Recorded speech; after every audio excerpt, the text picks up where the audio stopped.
जय हिंद साथियों, मैं अनिल कुमार फिर से अपने यूट्यूब चैनल में आप लोगों का स्वागत करता हूं। दोस्तों, आज के सेशन का मेरा जो टॉपिक है वो आपको स्टैटिक जीके का टॉपिक है और इसके अंतर्गत आज हम इसका चौथा क्लास करेंगे। तो इससे पहले कि अगर आप 3 क्लास नहीं देखे हैं तो हमारे चैनल के प्लेलिस्ट में जाएंगे और आप वहां से इस तीनों वीडियो को देख लेंगे ताकि आपको क्रमबद्ध सारी चीजों को सीखने का मौका मिले। तो देखिए, तो ये जो स्टैटिक जीके के प्रश्न होते हैं या हम कहाँ से लाते हैं, पहले इसके सोर्सेज को जान लीजिए। तो देखिए, अब तक जो भी आपको प्रतियोगी परीक्षाएं होती है, ठीक है ना, वहां पे जो क्वेश्चन पूछे जाते हैं वहीं से इस क्वेश्चन को यहाँ पे इंक्लूड किया जाता है, ठीक है ना।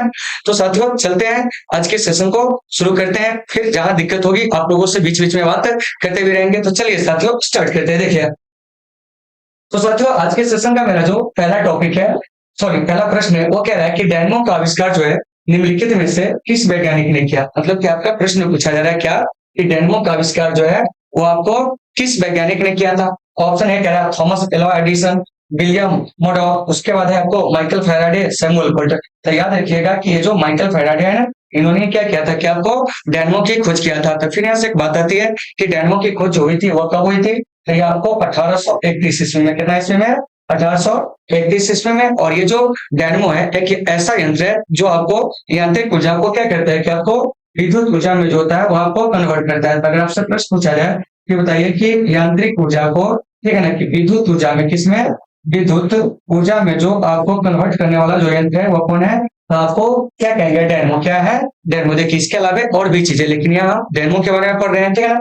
तो देखिए, इसमें और भी वैज्ञानिक का नाम जो है दिया गया, उनके बारे में जानते हैं। तो जैसे देखिए, थॉमस अल्वा एडिसन, इन्होंने क्या किया था कि आपको बल्ब की खोज किए थे। क्या किए थे, बल्ब की खोज किए थे। इसके अलावा आपको जो सैमुअल क्वार्ट है, इन्होंने रिवॉल्वर की खोज किए थे। क्या कहते हैं, रिवॉल्वर की खोज किए थे। तो कभी कभी आपके एग्जाम में ये प्रश्न पूछ लिए जाते हैं, तो आप याद रखिएगा कि रिवॉल्वर की जो खोज है वो कौन किए थे। तो क्या कहेंगे ना, सैमुअल क्वार्ट। और आपको बल्ब का तो आपको थॉमस एल्वा एडिसन। तो उम्मीद है कि आप इसे समझ गए होंगे। चलिए अब चलते हैं अगले प्रश्न की ओर। अगला प्रश्न तो हमारा क्या कर रहा है उस पर हम लोग बात करते हैं, और आप लोगों को समझ में आ रही है या नहीं आ रही है आप लोग कमेंट करके बताओगे। चलिए देखिए क्या कह रहा है।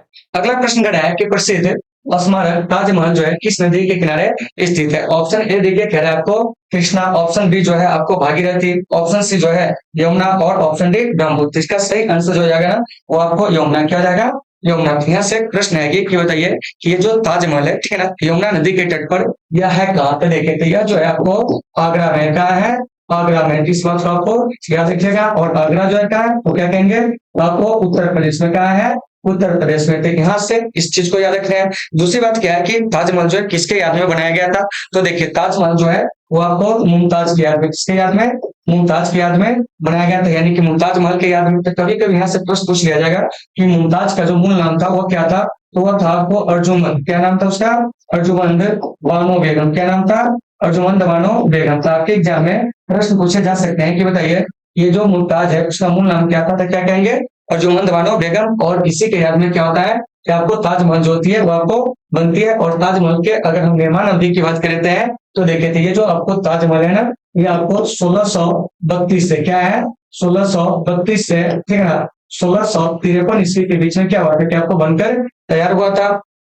तो फिर यहाँ से एक प्रश्न आएगी कि ताजमहल को यूनेस्को की विरासत सूची में जो था वो आपको कब शामिल किया गया था। तो साथियों, ताजमहल को यूनेस्को की विरासत सूची में 1983 में क्या किया गया था कि आपको शामिल किया गया था। तो आपके एग्जाम में प्रश्न पूछे जाएंगे कि बताइए कि ताजमहल को यूनेस्को के धरोहर सूची में कब शामिल किया गया था। तो क्या कहिएगा, 1983 में। तो साथियों, यहाँ से एक प्रश्न और आएगा कि ताजमहल को दुनिया के 7 आश्चर्यों में, क्या है, दुनिया के 7 आश्चर्यों में कब शामिल किया गया था। तो आपको 2007 में, कितना में, 2007 में। तो फिर यहाँ से एक प्रश्न और पूछे जा सकते हैं, क्या ये जो ताजमहल है इसके जो आपको वास्तुकार थे वो आपको कौन थे। तो देखिए, ताजमहल के जो वास्तुकार थे वो आपको उस्ताद ईसा थे। कौन थे, उस्ताद ईसा थे। और ताजमहल किसके देखरेख में तैयार हुआ था, तो वो आपको अहमद लाहौरी के देखरेख में तैयार हुआ था। और यह वही अहमद लाहौरी है जिन्होंने बादशाह नामक पुस्तक को क्या कहते थे कि आपको लिखे थे। तो साथियों, इन सभी चीजों को आपको अच्छे से याद रखना है। तो ये जो देख रहे हैं आप 2 नंबर प्रश्न, इसका सही आंसर जो हो जाएगा ना वो आपको क्या हो जाएगा, जानते हैं, तो वो आपको सी हो जाएगा। तो उम्मीद है कि आपको ये सारे चीजें होंगे समझ में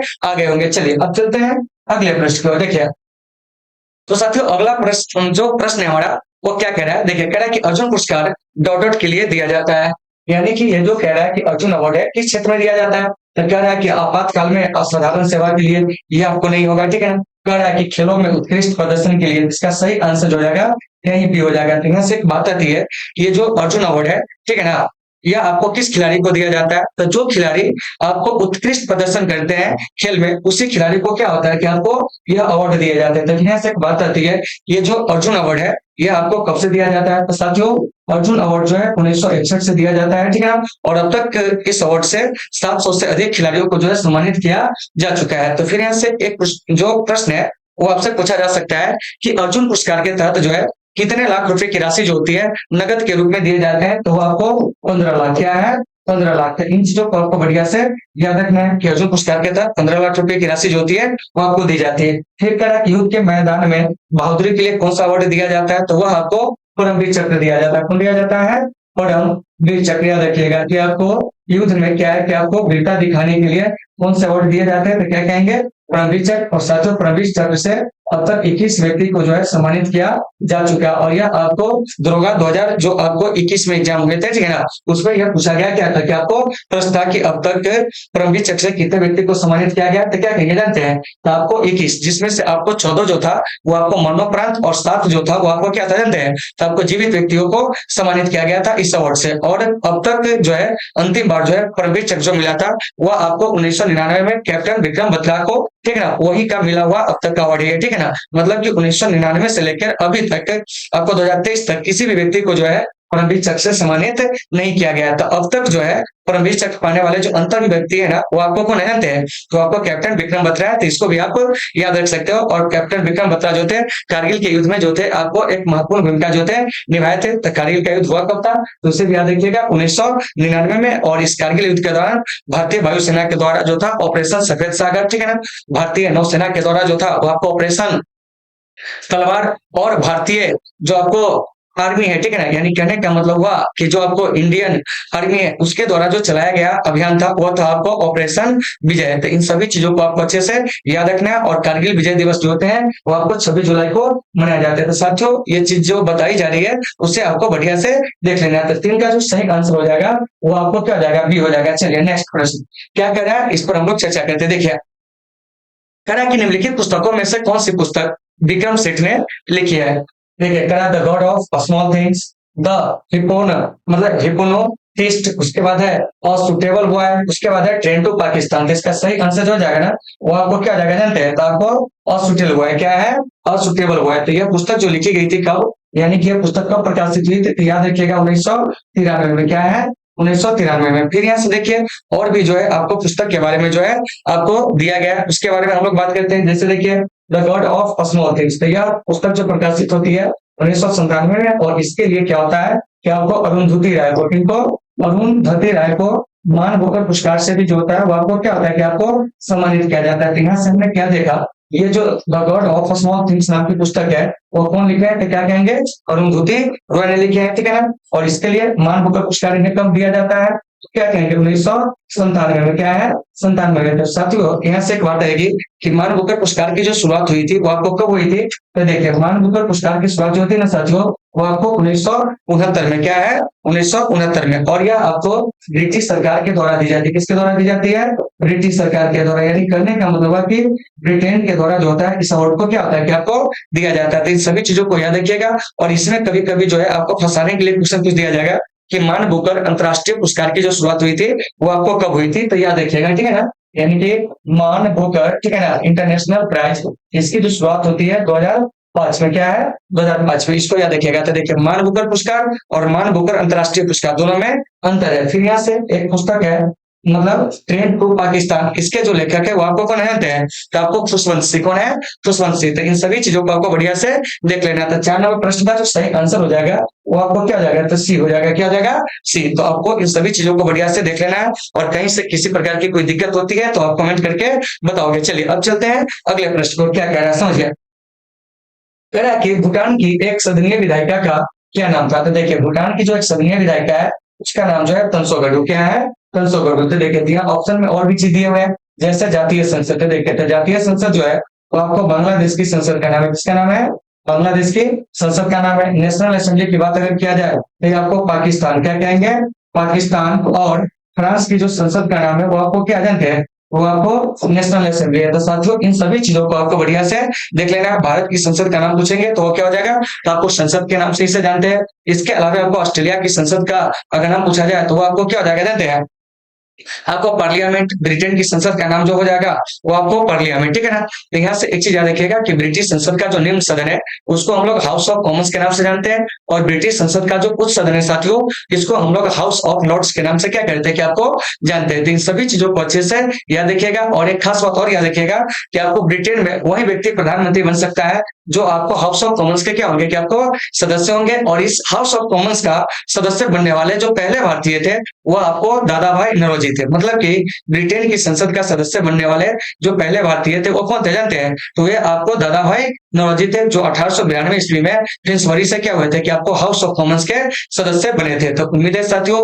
कि आपको ये सारे चीजें होंगे समझ में आ गए होंगे। चलिए अब हम चलते हैं अगले प्रश्न को। अगला प्रश्न हमारा क्या कह रहा है इस पर हम लोग बात करते हैं। देखिए लेकिन उससे पहले इसका सही आंसर सी हो जाएगा। देखिए नेक्स्ट प्रश्न हमारा जो कह रहा है क्या कि बीजक पुस्तक के लेखक कौन है, यानी कि बीजक जो है वो आपको क्या धार्मिक पुस्तक है, ठीक है ना, जिसके लेखक जो है कौन है यही आपसे पूछा जा रहा है। तो देखिए कह रहा है रविदास, सूरदास, कबीरदास। इसका सही आंसर हो जाएगा आपको कबीरदास। और कबीरदास जो थे वो आपको निर्गुण विचारधारा के क्या थे कि आपको एक प्रमुख संत थे। तो साथियों इन चीजों को भी आपको अच्छे से याद रखना है कि ये जो कबीरदास है किस विचारधारा के थे, तो निर्गुण विचारधारा के एक प्रमुख संत थे। इनका जन्म जो होता है वो आपको काशी में होता है। क्या होता है, काशी यानी कि वाराणसी के निकट जो आपको लहरतारा नामक जगह होता है वहीं पे इनका क्या होता है कि आपको जन्म होता है, ठीक है ना। और इनका लालन पालन जो होता है वो आपको कौन करते जानते हैं, नीरू और नीमा नामक जो दंपति होते हैं वही इनका लालन पालन करते हैं। और कबीर जो है आपको अरबी भाषा का शब्द है जिसका अर्थ ही होता है आपको महान। तो ऐसे सारे चीजों को आपको बढ़िया से देख लेना है। तो ये जो बीजक है तो बीजक के जो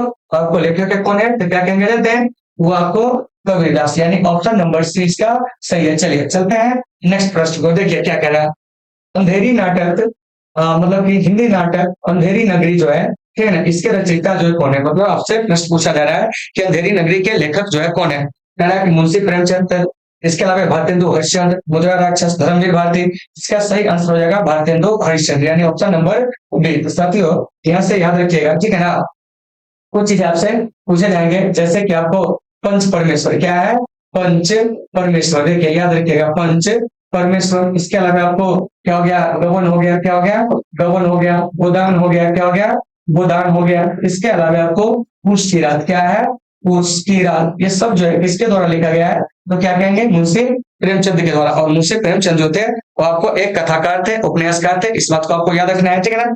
फिर देखिए मुद्रा राक्षस, तो मुद्रा राक्षस एक खुद पुस्तक है और इसके जो लेखक है वो आपको विशाख दत्त है। क्या है, विशाख दत्त है। और विशाख दत्त के इस मुद्रा राक्षस से हमें क्या होती है जानते हैं कि आपको, यानी कि जो मौर्य काल है उस मौर्य काल के बारे में जानकारी मिलती है, ठीक है ना। विशाख दत्त का दूसरा पुस्तक है देवी चंद्रगुप्तम, उससे हमें क्या होता है जानते हैं कि आपको मतलब गुप्त काल के बारे में जानकारी मिलती है। तो इन सभी चीजों को आपको अच्छे से याद रखना है। लेकिन यहाँ से डायरेक्ट पूछा जाएगा मुद्रा राक्षस के लेकर, तो आप कहोगे विशाख दत्त। क्या कहेंगे, विशाख दत्त। पंच परमेश्वर, गगन गोदान, ठीक है ना, उसकी रात, सबके जो लेखक है कौन है, तो मुंशी प्रेमचंद। अंधेरी नगरी का लेखक पूछेंगे तो हो जाएगा आपको भारतेंदु हरिश्चंद्र। देखिए इसमें कुछ हिंदी का क्वेश्चन भी जो है वो भी आपको इंक्लूड किया गया। क्यों जानते हैं, क्योंकि आपके जो एग्जाम होते हैं बिहार पुलिस का या आपको कोई भी जैसे दरोगा का ले लीजिए तो उसमें हिंदी पेपर जो होता है वो भी आपको क्वालिफाई होता है, ठीक है ना। तो इसलिए इसमें एक आध जो प्रश्न होते हैं वो हिंदी के भी डाल दिए जाते हैं। चलिए अब चलते हैं अगले प्रश्न को। अगला प्रश्न हमारा क्या कह रहा है समझिएगा, कह रहा है कि कवित्री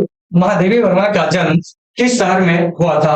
तो देखिए तो कवित्री महादेवी वर्मा को जो जन्म हुआ था ना वो आपको फर्रुखाबाद में, कहा हुआ था, फर्रुखाबाद में। और इनकी एक बड़ी ही मार्मिक रचना है जिसका नाम है आपको गौड़ा। क्या नाम है, गौड़ा। तो आप उसे याद रखेंगे, ठीक है ना। और फर्रुखाबाद कहाँ है, तो आपको उत्तर प्रदेश में। तो इन सभी चीजों को बढ़िया से देख लेना है। और जब भी उत्तर प्रदेश आएगा आपके जहन में तो एक चीज याद रखिएगा कि उत्तर प्रदेश जो है भारत में सर्वाधिक जनसंख्या वाला क्या है कि आपको राज्य है, ठीक है ना। चलिए चलते हैं अगले प्रश्न पर। क्या कह रहा है सुनिए, कह रहा है कि इनमें से कौन सा विकल्प सही ढंग से मेल नहीं खाता। मतलब कि आपको सही विकल्प को क्या करना है कि आपको चुनना है, ठीक है ना। और जो गलत है उसको आपको साइड करना है। तो देखिए कह रहा है कि इब्न बतूता 1333 में भारत पहुंचा था। क्या ये कथन सही है, तो बिल्कुल सही है। उसके बाद कह रहा है कि 1506 में गुरु नानक देव का जन्म हुआ था। तो ये कथन क्या है, गलत है, यानी बिल्कुल गलत है। उसके बाद कह रहा है कि 1290 में मार्को पोलो ने क्या किया था, भारत का दौरा किया था। बिल्कुल सही कथन है। उसके बाद 1498 में वास्को डी गामा कालीकट तट पर आया था, ये भी कथन क्या है कि बिल्कुल सही है। तो इसका जो गलत है वो आपको ऑप्शन नंबर बी है, आपको तो गलत ही तो चुनना है, क्या है, गलत ही तो चुनना है। तो आइए इस पे थोड़ा सा हम लोग विचार करते हैं, यहाँ से और भी कौन से क्वेश्चन उठ सकते हैं। तो देखिए 1333 में इब्न बतूता क्या होता है, भारत आता है। तो सबसे पहले जान लीजिए इब्न बतूता कहाँ का यात्री था, तो आप कहोगे मोरक्को का, कहाँ का, मोरक्को का। साथियों आप कॉम्पिटिटिव स्टूडेंट है, याद रखेंगे कि मोरक्को की जो राजधानी है वो आपको रवात है। तो ये जो इब्न बतूता है भारत 1333 से 1342 ईस्वी तक क्या हुआ था, क्या आपको क्या हुआ था, और यह किसके दरबार में आया था, तो आपको मोहम्मद बिन तुगलक के दरबार में, किसके दरबार में, मोहम्मद बिन तुगलक के दरबार में। और मोहम्मद बिन तुगलक का शासनकाल क्या था, तो आपको 1325 से 1391 मतलब 51 ईस्वी जो था मोहम्मद बिन तुगलक का शासनकाल था। और मोहम्मद बिन तुगलक को विरोधाभासों का मिश्रण जो है वो आपको कहा जाता है। तो आपके एग्जाम में एक प्रश्न है, कई बार पूछा गया कि दिल्ली सल्तनत के किस सुल्तान को विरोधाभासों का मिश्रण कहा जाता है, तो आप कहोगे इब्न बतूता को, ठीक है ना। चलिए अब चलते हैं अगले प्रश्न को, देखिए क्या कह रहा है कि 1506 में गुरु नानक देव का जो है जन्म हुआ था, यानी कि ऑप्शन है तो ये गलत है। तो यहाँ से प्रश्न पूछा जाएगा ना कि गुरु नानक देव का जन्म कब होता है, तो वो आपको 1569 ईस्वी में कहा जन्म होता है, तो याद रखिएगा तलवंडी में, कहा है, तलवंडी में। और गुरु नानक जो थे वो आपको सिख धर्म के संस्थापक थे, क्या थे, सिख धर्म के क्या कहेंगे, फाउंडर अगर पूछा जाए तो कौन हो जाएंगे जानते हैं, तो वे आपको गुरु नानक हो जाएंगे। उसके बाद है मार्को पोलो के बारे में थोड़ा सा जान लीजिए। ये जो आपको मार्को पोलो है, ठीक है ना, ये आपको इटली का यात्री था, कहाँ का था, इटली का था, इटली के वेनिस नगर का, कहाँ का, वेनिस नगर का था। इन चीजों का आपको ध्यान रखना है। दूसरी बात आपको क्या जानते हैं, ये जो आपको मार्को पोलो है, क्या है, मार्को पोलो है, तो इसमें क्या क्या था जानते हैं कि आपको किस चीज की यात्रा किया था जानते हैं, तो आपको चीन की यात्रा करने वाले ये आपको पहले यूरोपीय थे, और ये भारत जो आए थे वो आपको पांडे देश के दौरा पर आए थे, यानी कि पांडे राज्य की यात्रा पे ये भारत आए हुए थे। उसके बाद वास्को डी गामा 17 मई, क्या है, 17 मई 1498, ठीक है ना, याद रखिएगा कि 17 मई कितना कहेंगे, तो आपको 1498, देखिए यहाँ पे याद रखेंगे 17 मई 1498 को वास्को डी गामा जो होता है वो आपको भारत के कालीकट तट पे पहुंचता है, कहीं कहीं आपको 20 मई भी रहेंगे। और यहाँ पर इसका भव्य स्वागत जो होता है वो आपको राजा जामोरिन के द्वारा जो होता है वो आपको किया जाता है, ठीक है ना। तो इन सभी चीजों को साथियों आपको बढ़िया से देख लेना। चलिए अब चलते हैं अगले प्रश्न को। अगला प्रश्न हमारा क्या कह रहा है समझिए, कह रहा है कि इनमें से किस महाद्वीप में सवाना घास के मैदान नहीं। देखिए तो सबसे पहले यहाँ पर प्रश्न में ही एक आंसर छिपा हुआ है कि सवाना है क्या, तो कहेंगे घास का एक मैदान है जो कि आपको अफ्रीका, अमेरिका, ऑस्ट्रेलिया इस समय क्या है कि आपको विस्तृत है, जबकि आपको यूरोप में जो है वो आपको सवाना घास का मैदान जो है वो आपको नहीं है, क्या है, नहीं है। तो इस बात को आपको अच्छे से क्या करना है, याद रखना है, क्या करना है, याद रखना है, ठीक है ना। यहाँ से अफ्रीका के बारे में चीज याद रखिएगा कि अफ्रीका जो है इसे अंध महाद्वीप के नाम से भी हम लोग क्या कहते हैं कि आपको जानते हैं। ऑस्ट्रेलिया जो हो जाएगा वो आपको सबसे छोटा महाद्वीप, सबसे बड़ा महाद्वीप की बात आएगी तो वो आपको एशिया हो जाएगा, क्या हो जाएगा, एशिया हो जाएगा। तो उम्मीद है साथियों कि आपको ये सारी चीज समझ में आ गए होंगे। तो 10 का जो सही आंसर हो जाएगा वो आपको बी हो जाएगा। चलिए चलते हैं अगले प्रश्न को, देखिए क्या कह रहा है, इनमें से किस भारतीय राज्य में 100 मिलियन से अधिक आबादी जो है वो आपको नहीं है, उत्तर प्रदेश, महाराष्ट्र, बिहार, पश्चिम बंगाल। तो इसका सही आंसर हो जाएगा आपको पश्चिम बंगाल, यानी कि ऑप्शन नंबर डी जो है इसका क्या है जानते हैं, सही है। तो फिर यहाँ से एक बात आती है कि उत्तर प्रदेश की जो आबादी है वो आपको कितनी है, तो आपको पता होगा कि 2011 की जनगणना के अनुसार भारत में जो सबसे अधिक आबादी वाला राज्य था वो आपको कौन था जानते हैं, उत्तर प्रदेश, जिसकी आबादी लगभग 20 करोड़ थी, क्या थी, 20 करोड़। महाराष्ट्र की आबादी लगभग 16 करोड़, बिहार की आबादी जो थी आपको 10.5 करोड़ लगभग में हम बात करें, ठीक है ना, एग्जैक्ट आंकड़ा हम नहीं बात कर रहे हैं, ठीक है ना। तो देखिए तो भारत में सबसे अधिक आबादी वाला जो आपको राज्य है तो आपको उत्तर प्रदेश, महाराष्ट्र और बिहार है। यहाँ पर कहा है कि 100 मिलियन, क्या है, 100 मिलियन। तो आपको पता होगा कि 1 मिलियन में जो होता है कितना होता है, 10 लाख, क्या होता है, 10 लाख। से यहाँ से देख लीजिए 10 लाख गुने 100 कर दीजिए, क्या कर दीजिए, 100 कर दीजिए, तो ये कितना हो जाएगा जानते हैं, तो आपको 1000 लाख, और 1000 लाख बराबर हो जाएगा आपको 10 करोड़, क्या हो जाएगा, 10 करोड़। आप इसे अपना डाटा में देख लीजिएगा। तो भारत में सबसे अधिक आबादी उत्तर प्रदेश का, महाराष्ट्र जो हो गया दूसरा नंबर पर, बिहार जो हो गया आपको तीसरा स्थान पर। और इसी में पूछेंगे कि भारत में सबसे बड़ा राज्य तो आपको राजस्थान, सबसे छोटा राज्य कहेंगे क्षेत्रफल की दृष्टि से तो आपको गोवा, सर्वाधिक जनसंख्या घनत्व वाला राज्य की बात किया जाए तो आपको बिहार, सबसे कम जनसंख्या घनत्व वाला राज्य तो आपको अरुणाचल प्रदेश। तो इस प्रश्न को आप समझ गए होंगे। चलिए अब चलते हैं अगले प्रश्न को। अगला प्रश्न हमारा क्या कह रहा है, इस पर हम लोग बात करते हैं। देखिए क्या कह रहा है, कह रहा है कि दिल्ली में अलाउद्दीन खिलजी के शासनकाल की अवधि कितनी थी। तो देखिए 1296 से 1300 क्या कहेंगे 16, यही ऑप्शन इसका क्या है, क्या आपको सही है। यहाँ से एक बात आती है कि अलाउद्दीन खिलजी जो होता है वो आपको गद्दी पर बैठता कब है, 1696 में, ठीक है ना, और 1316 तक यह शासन करता। और अलाउद्दीन खिलजी जो है सबसे ज्यादा आपको बाजार मूल्य नियंत्रण प्रणाली के लिए जाना जाता है। इसके अलावा घोड़े दागने की जो प्रथा थी वो आपको अलाउद्दीन खिलजी ने ही क्या किया था, कि आपको शुरू किया था। तो फिर साथियों यहाँ से प्रश्न आएगा, ये जो आपको खिलजी वंश है, इस खिलजी वंश के संस्थापक कौन थे? तो देखिए, खिलजी वंश के जो संस्थापक थे जलालुद्दीन खिलजी। कौन थे? जलालुद्दीन खिलजी। और इस जलालुद्दीन खिलजी की हत्या 1296 ईस्वी में करके अलाउद्दीन खिलजी दिल्ली की गद्दी पर क्या होता है, क्या आपको बैठता है, क्या है, बैठता है। तो इन चीजों को आपको बढ़िया से देख लेना है। और अलाउद्दीन खिलजी के एक प्रमुख सेनापति थे जिसे इन्होंने क्या किया था, कि आपको दक्षिण विजय के लिए भेजा था, उसका नाम था आपको मलिक काफूर। क्या था? मलिक काफूर। तो इन सभी चीजों को बढ़िया से देख लेना। फिर यहाँ से बात आएगी कि खिलजी वंश का जो शासनकाल था वो आपको कब से कब तक था। तो याद रखिएगा कि खिलजी वंश का शासनकाल जो था आपको 1290 से, कितना से, 1290 से 1320 ईस्वी था, ठीक है ना। तो इन चीजों को आपको देख लेना है। मतलब ज्यादा दिन जो था खिलजी वंश दिल्ली की गद्दी पे शासन नहीं किया। और दिल्ली की गद्दी पर जो है आपको टोटल जो है 5 राजवंशों ने शासन किया था। सबसे पहले आपको दास वंश या गुलाम वंश या ममलुक वंश उसी को कहते हैं। दूसरा जो था आपको खिलजी वंश, तीसरा जो था तुगलक वंश, चौथा सैयद वंश, और पांचवा जो था वो आपको कौन सा वंश था जानते हैं? तो वह आपको लोधी वंश। और लोधी वंश के अंतिम शासक जो होते हैं इब्राहिम लोधी, ठीक है ना, जिस 1526 ईस्वी में क्या होता है कि आपको बाबर के द्वारा परास्त कर दिया जाता है। और भारत में जो होता है वो आपको मुगल साम्राज्य की क्या होती है, कि आपको नींव डाली जाती है। अगर आपसे प्रश्न पूछा जाए कि बताइए कि मुगल साम्राज्य की नींव जो है और कब डाली गई थी, तो क्या कहेगा? 1526 ईस्वी में। तो उम्मीद है साथियों कि आपको ये सारे चीजों के समझ में आ गए होंगे। तो 12 नंबर प्रश्न का जो सही आंसर होगा वो आपको ये हो जाएगा, क्या हो जाएगा, ये हो जाएगा। चलिए चलते हैं अगले प्रश्न की ओर। अगला प्रश्न हमारा क्या कह रहा है, इस पर हम लोग बात करते हैं। देखिए कह रहा है, और बताइएगा कि आप लोगों को समझ में आ रही है या नहीं आ रही है, ठीक है ना। और यहाँ जो भी प्रश्न है ना वो सब अब तक के आपके कॉम्पिटेटिव एग्जाम में पूछे गए प्रश्न है, ठीक है ना। देखिए क्या कह रहा है कि भारतीय संसद में मंत्रिमंडल के विरुद्ध अविश्वास प्रस्ताव पेश करने के लिए न्यूनतम सांसदों के समर्थन की आवश्यकता होती है। तो वह आपको 50 क्या है, 50। तो यहाँ से एक बात आती है कि सबसे पहले अविश्वास प्रस्ताव जो है किस प्रधानमंत्री के खिलाफ लाया गया था। तो वह आपको पंडित जवाहरलाल नेहरू के खिलाफ। और पंडित जवाहरलाल नेहरू के खिलाफ अविश्वास प्रस्ताव जो लाए थे वो आपको जेबी कृपलानी लाए थे। कौन लाए थे? जेबी कृपलानी। तो साथियों इन चीजों को अच्छे से आपको याद रखना है। और जेबी कृपलानी वही है जो आपको भारत के आजादी के समय जो होते हैं वो आपको कांग्रेस के क्या होते हैं, कि आपको अध्यक्ष पद पे आसीन होते हैं, ठीक है ना। तो इन सभी चीजों को आपको बढ़िया से देख लेना है, ठीक है ना। चलिए अब चलते हैं अगले प्रश्न पर। अगला प्रश्न हमारा क्या कह रहा है, इस पर हम लोग बात करते हैं। देखिए यहाँ कह रहा है कि पाल साम्राज्य भारत के किस हिस्से से संबंधित है, मतलब पाल वंश के बारे में पूछा जा रहा है। तो साथियों ये जो देख रहे हैं ना, पाल वंश क्या है, पाल वंश यह आपको भारत के पूर्वी हिस्से से क्या है, कि आपको संबंधित है, ठीक है ना। और पाल वंश के संस्थापक की अगर बात किया जाए तो हो जाएगा आपको गोपाल। क्या हो जाएगा? गोपाल। क्या है? गोपाल। और पाल वंश ने किस धर्म को संरक्षण दिया था? तो कहेंगे आपको बौद्ध धर्म को। क्या कहेंगे? बौद्ध धर्म को संरक्षण दिया था। इसी वंश के शासक आपको गोपाल हो गया, धर्मपाल हो गया, महिपाल हो गया, ठीक है ना। यानी समझ आए कि जिसके अंत में पाल लगा रहेगा ना वो आपको क्या जानते हैं, कि आपको पाल वंश के शासक थे। तो ये जो पाल वंश है भारत के पूर्वी हिस्से में शासन किए थे। तो इस चीज को आपको याद रखना है। चलिए चलते हैं नेक्स्ट प्रश्न की ओर। साथियों नेक्स्ट प्रश्न हमारा क्या कह रहा है, इस पर हम लोग बात करते हैं। देखिए कह रहा है कि खींच खा निम्नलिखित में से किस राजवंश से संबंधित था। तो साथियों ये जो खींच खा है ना यह आपको किस वंश से संबंधित है जानते हैं? तो आपको सैयद वंश से। तो देखिए तो दिल्ली सल्तनत के अंतर्गत 5 राजवंशों ने क्या किया था, शासन किया था। इसमें से पहला है गुलाम वंश। इसके संस्थापक जो थे वो आपको कुतुबुद्दीन ऐबक। कौन थे?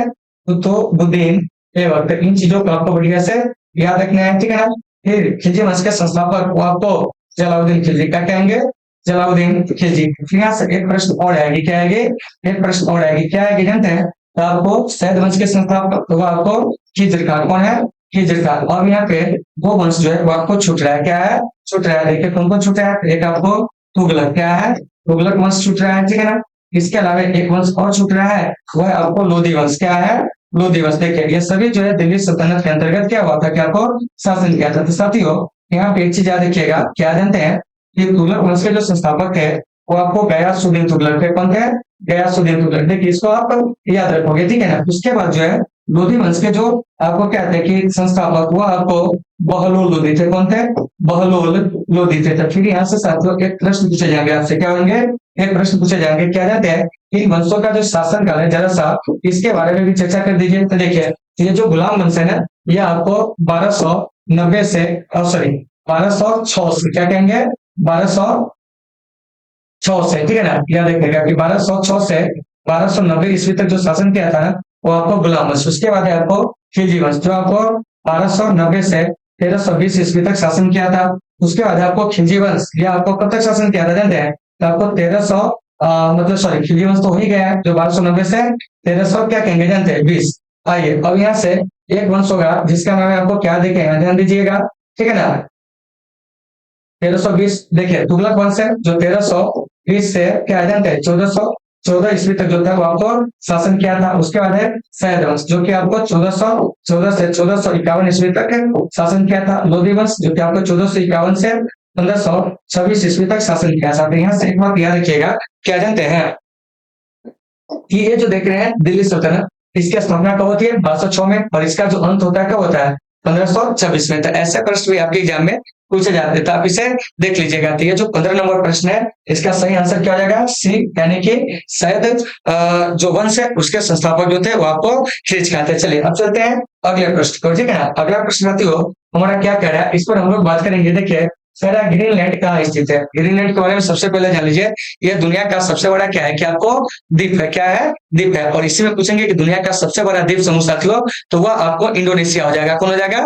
इंडोनेशिया। आइए इस पर बात करते हैं। ये जो ग्रीनलैंड है ना, ये आपको उत्तरी अटलांटिक में है, और इसी को लेकर क्या है जानते हैं? ग्रीनलैंड को लेकर अमेरिका और आपको रूस के बीच में जो है हमेशा जो है आपको विवाद जो है वो आपको बना रहता है। चलिए इसमें और भी महासागर सबका नाम दिया गया है, जिसके बारे में जान लेते हैं। तो देखिए, तो सबसे पहले याद रखिएगा, ये जो हिंद महासागर है ना, ये दुनिया का तीसरा सबसे बड़ा क्या है? क्या आपको महासागर है। तो यहाँ से प्रश्न आएगा कि सबसे छोटा महासागर जो है वो आपको कौन है? तो देखिए, तो सबसे छोटा महासागर की बात अगर आएगी तो आपको आर्कटिक महासागर हो जाएगा। क्या हो जाएगा? आर्कटिक। क्या हो जाएगा? आर्कटिक महासागर। क्या है?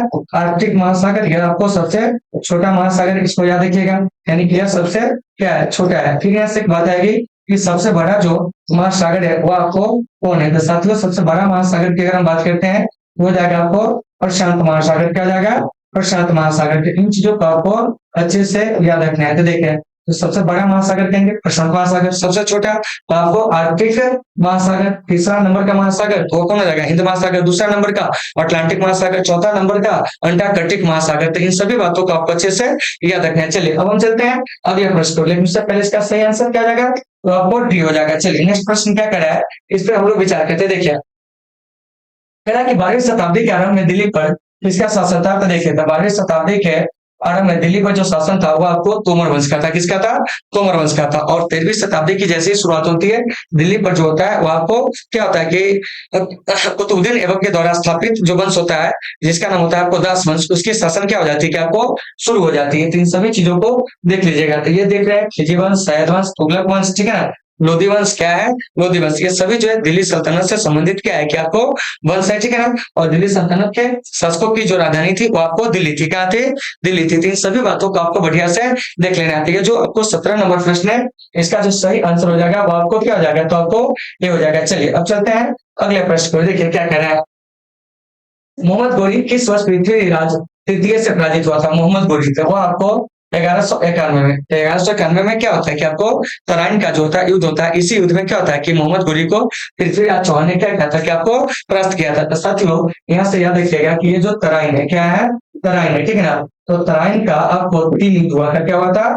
3 युद्ध हुआ था। सबसे पहले याद रखिएगा कि तराइन के कितने युद्ध में? तो आपको 3 युद्ध। देखिए सबसे पहले पहला युद्ध कब होता है, इस पर हम लोग बात करेंगे। उसके बाद आपको दूसरा युद्ध जो है वो आपको कब हुआ था, और फिर आपको तीसरा युद्ध जो है वो आपको कब हुआ था। तो साथियों तराइन का जो पहला युद्ध होता है वो आपको 1191 ईस्वी में। उसके बाद तराइन का दूसरा युद्ध होता है 1192 ईस्वी में। इसको आपको याद रखना है। और तराइन का तीसरा युद्ध होता है ना, वो आपको 1215 ईस्वी में। कितना ईस्वी में? 1215 ईस्वी में। इस बात को आपको अच्छे से याद रखना है। तो फिर यहाँ से प्रश्न आएगी, क्या आएगी? प्रश्न आएगी कि तराइन का जो पहला युद्ध क्या है? पहला युद्ध, ठीक है ना, वो किसके बीच हुआ था? तो देखिए वो युद्ध मोहम्मद गोरी और क्या जानते हैं पृथ्वीराज तृतीय के बीच हुआ था। कौन जानते हैं? तराइन का पहला युद्ध। और तराइन का दूसरा युद्ध जो है आपको पृथ्वीराज चौहान और मोहम्मद गोरी के बीच हुआ था। तराइन के पहले युद्ध में आपको किसकी जीत होती है जानते हैं? तो आपको पृथ्वीराज की क्या होती है कि आपको जीत होती है, और मोहम्मद गोरी की हार होती है, ठीक है ना। तराइन के द्वितीय युद्ध में मोहम्मद गोरी की क्या होती है कि आपको जीत होती है। क्या होती है? मोहम्मद आपको क्या कहेंगे? गोरी, इसकी क्या होती है कि आपको जीत होती है। उसका तराइन के तीसरे युद्ध में जो होता है वो आपको इल्तुतमिश की जीत होती है। किसकी जीत होती है? इल्तुतमिश की। तो साथियों इन सभी चीजों को याद रखना था। आपके एग्जाम में प्रश्न क्या पूछा जाएगा जान लीजिए, ठीक है ना। कि तराइन के जो पहला युद्ध हुआ था उसमें किसकी जीत होती है? पृथ्वीराज चौहान की। दूसरा में कहेंगे तो आपको मोहम्मद गौरिया। तीसरा में इल्तुतमिश। यहाँ से कौन किसके बीच जो था लड़ा गया था ये भी जान लीजिए। तो तराइन का पहला युद्ध जो है वो आपको मोहम्मद गौरी और पृथ्वीराज चौहान के बीच। तराइन का दूसरा युद्ध कहेंगे, मतलब तराइन का दूसरा युद्ध तो आपको मोहम्मद गौरी और पृथ्वीराज चौहान के बीच में, जिसमें मोहम्मद गौरी की क्या होती है? जीत होती है। और आपको तराइन का जो है आपको तीसरा युद्ध जो होता है इल्तुतमिश और आपको क्या होता है कि कुवासा के बीच लड़ा जाता है, जिसमें इल्तुतमिश की क्या होती है कि आपको जीत होती है। तो ये जो देख रहे हैं 18 नंबर प्रश्न, इसका सही आंसर जो हो जाएगा ना साथियों, वो आपको क्या हो जाएगा जानते हैं? तो वह आपको बी हो जाएगा। क्या हो जाएगा? बी हो जाएगा। तो उम्मीद है कि आपको ये चीजें समझ में आ गए होंगे। चलिए अब हम चलते हैं अगले प्रश्न की ओर। अगला प्रश्न हमारा क्या कह रहा है समझिए। कह रहा है कि अंडमान और निकोबार तथा लक्षद्वीप समेत भारत की कुल तटीय सीमा रेखा की लंबाई कितनी है? तो वह है आपको कितना जानते हैं? 7500 किलोमीटर। कितना है? 7500 किलोमीटर। तो यहाँ से एक बात याद रखिएगा, क्या जानते हैं? ये जो अंडमान और निकोबार है, ठीक है ना, इसको लेकर भारत के कुल तटीय सीमा रेखा की लंबाई आपको जब 7500 किलोमीटर है, तो मुख्य भूमि के तटीय सीमा रेखा की लंबाई कितनी है? तो वह आपको 6100 किलोमीटर। तो चलिए इसको थोड़ा सा हम लोग यहाँ पे समझने का प्रयास करते थे। देखिए यह क्या है कि आपको दक्षिण भारत की मतलब आकृति होगी। तो देखिए हमारा जो दक्षिण भारत है वो आपको प्रायद्वीपीय है। क्या है? प्रायद्वीपीय। तो प्रायद्वीपीय भूमि का यह जो है ना आपको मुख्य भाग है। तो देखिए तो ये गुजरात से लेकर क्या जानते हैं इधर जो है पश्चिम बंगाल तक का जो क्षेत्र है वो कहलाएगा आपको मुख्य भूमि। इस मुख्य भूमि की जो आपको सीमा रेखा की जो लंबाई है 6100 किलोमीटर। उसके बाद आपको क्या है कि भारत में 2 द्वीप समूह है। एक आपको लक्षद्वीप क्या है? लक्षद्वीप एक जो है वो आपको अंडमान और निकोबार द्वीप समूह। क्या है? अंडमान और निकोबार द्वीप समूह। तो देखिए अंडमान और निकोबार द्वीप समूह और लक्षद्वीप को हम अगर सम्मिलित कर लेते हैं तो भारत के कुल तटीय सीमा रेखा की लंबाई कितना हो जाती है? 7500 किलोमीटर। तो इसका मतलब ये हो गया 7500 किलोमीटर में से आप क्या कर दीजिए कि 6100 किलोमीटर जो है आप घटा दीजिए। क्या कर दीजिए? घटा दीजिए। तो इसका मतलब हो गया कि 1400 किलोमीटर जो है ना वह भारत के क्या जानते हैं कि आपको जो द्वीप समूह है उसके सीमा रेखा की क्या है कि आपको लंबाई है। मतलब कि आप यह कह सकते हो कि भारत में जो द्वीप समूह है उसके तटीय सीमा रेखा की लंबाई कितनी है? तो क्या कहेंगे? लगभग 1400 किलोमीटर। अब मुख्य भूमि क्या कहेंगे? तो 6100 किलोमीटर। अब दोनों को मिला देंगे तो कितना हो जाएगा जानते हैं? तो आपको 7500 किलोमीटर। तो इन सभी चीजों को आपको बढ़िया से देख लेना है, ठीक है ना। चलिए अब हम चलते हैं यहाँ से आगे और क्या कह रहा है इस पर हम लोग बात करते हैं। देखिए कह रहा है कि भारत पर तैमूर ने किस वर्ष आक्रमण किया था? तो साथियों भारत पर तैमूर जो आक्रमण करता है ना वो आपको 1398 में, यानी कि तैमूर लंग भारत पर जो अटैक करता है वो कब करता है बताइए? तो कहेंगे 1300 कितना में जानते हैं? 98 में। और भारत पर जब तैमूर का क्या होता है? अटैक होता है। क्या होता है? अटैक होता है। उस समय क्या होता है जानते हैं? कि आपको दिल्ली सल्तनत का जो सुल्तान होता है नसीरुद्दीन मोहम्मद, जो कि आपको क्या होता है? तुगलक वंश से संबंध रखता है। क्या है? तुगलक वंश से संबंध रखता है। तो इन सभी चीजों को देख लीजिएगा। आपके एग्जाम में कई बार यह प्रश्न पूछा गया है क्या कि भारत पर जब आपको तैमूर का आक्रमण होता है उस समय दिल्ली सल्तनत के सुल्तान कौन थे? तो आप क्या कहोगे जानते हैं? तो वह जो था आपको यानी कि नसीरुद्दीन मोहम्मद। इन सभी चीजों को आपको बढ़िया से देख लेना है, ठीक है ना। तो उम्मीद है कि आपको ये सारे चीजों के समझ में आ गए होंगे। चलिए जहां भी दिक्कत हो गई आप कमेंट करके बताओगे। चलिए चलते हैं अगले प्रश्न पर। देखिए क्या कह रहा है। कह रहा है निम्नलिखित में से किसे हिंद महासागर के सबसे गहरे बिंदु के रूप में जाना जाता है? मतलब कि हिंद महासागर में सबसे गहरा स्थान जो है उसे हम लोग किस नाम से जानते हैं? तो देखिए ऑप्शन ए कह रहा है आपको क्या जानते हैं? मरीना ट्रेंच। क्या है? मरीना ट्रेंच। ऑप्शन बी कह रहा है सुंडा ट्रेंच, ठीक है ना। उसके बाद कह रहा है प्यूटो इको ट्रेंच, ठीक है ना। इसका सही आंसर हो जाएगा साथियों हो जाएगा सुंडा मतलब ट्रेंच। कहने का मतलब हुआ कि हिंद महासागर का जो सबसे गहरा क्या है जानते हैं? कि आपको जो स्थल है, ठीक है ना, गहरा जो बिंदु है वो आपको कौन है? तो वो आपको सुंडागढ़ है। और वहीं पूछेंगे प्रशांत महासागर का तो वो आपको मेरियानागढ़। क्या हो जाएगा? मेरियानागढ़, ठीक है ना। तो ये जो हिंद महासागर देख रहे हैं, ठीक है ना, या प्रशांत महासागर देख रहे हैं, तो सभी महासागर के क्या होंगे कि कुछ ना कुछ गहरे बिंदु होंगे। तो यहाँ पर आपको प्रशांत महासागर का सबसे ज्यादा पूछा जाता है तो कहेंगे आपको मेरियानागढ़। और अगर पूछेंगे हिंद महासागर का तो हो जाएगा आपको सुंडागढ़। क्या हो जाएगा? सुंडागढ़। तो उम्मीद है कि आप इसे समझ गए होंगे। चलिए अब चलते हैं हम लोग अगले प्रश्न पर। एक चीज और याद रखिएगा कि भारत दुनिया का एकमात्र ऐसा देश है जो आपको हिंद महासागर के माथा पर क्या है कि आपको स्थित है। चलिए साथियों चलते हैं अगले प्रश्न की ओर। अगला प्रश्न जो है हमारा क्या कह रहा है, इस पर हम लोग क्या करेंगे कि आपको बात करेंगे। देखिए कह रहा है बौद्धों के लिए उत्तर प्रदेश स्थित सारनाथ क्यों महत्वपूर्ण है? यह प्रश्न आपसे पूछा जा रहा है, ठीक है ना। तो देखिए कह रहा है कि भगवान बुद्ध ने सारनाथ में ज्ञान प्राप्त किया, ठीक है ना, क्या है, सारनाथ में ज्ञान प्राप्त किया, ये कथन बिल्कुल क्या है, गलत है, क्योंकि भगवान बुद्ध को जो होता है ज्ञान की प्राप्ति वो कहाँ होती है जानते हैं, तो आपको बोध गया में क्या है, बोध गया है। उसके बाद क्या है, भगवान बुद्ध का जन्म जो है सारनाथ में हुआ था, ये भी कथन गलत है।